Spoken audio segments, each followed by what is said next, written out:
پھر حضور اللہ تعالیٰ سورہ آل عمران میں فرماتا ہے ورس 170 میں، اور جو لوگ اللہ کی راہ میں قتل کیے گئے ان کو ہرگز مردے گمان نہ کر، بلکہ وہ تو زندہ ہیں اور انہیں ان کے رب کے ہاں رزق عطا کیا جا رہا ہے۔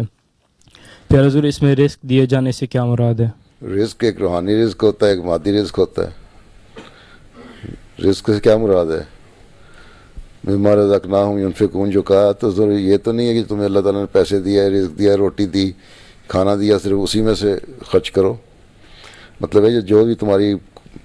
کوالٹیز ہیں، تمہاری کیپیبلٹیز ہیں، تمہاری جتنی فیکلٹیز ہیں، ان کو جس طرح تم میکسیمم اس کی یوٹیلائز کر سکتے ہو وہ کرو، ہیں، اور دنیا میں ان کو استعمال کرو اللہ تعالیٰ کے لیے۔ اور جب تو انسان مر کے جاتا ہے تو وہاں جا کے تو پھر ایک اس روح کو، یہ جسم یہیں رہ جاتا ہے لیکن روح چلی جاتی ہے اگلے، ٹھیک ہے، وہ اللہ تعالیٰ ان کو نیا جسم دیتا ہے،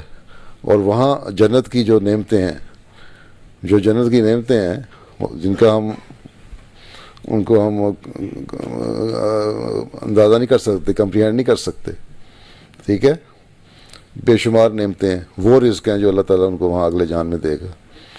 ٹھیک ہے۔ تم سمجھ رہے ہو مردہ ہو گئے، وہ مردہ نہیں ہے، وہ زندہ ہے اللہ کی نظر میں۔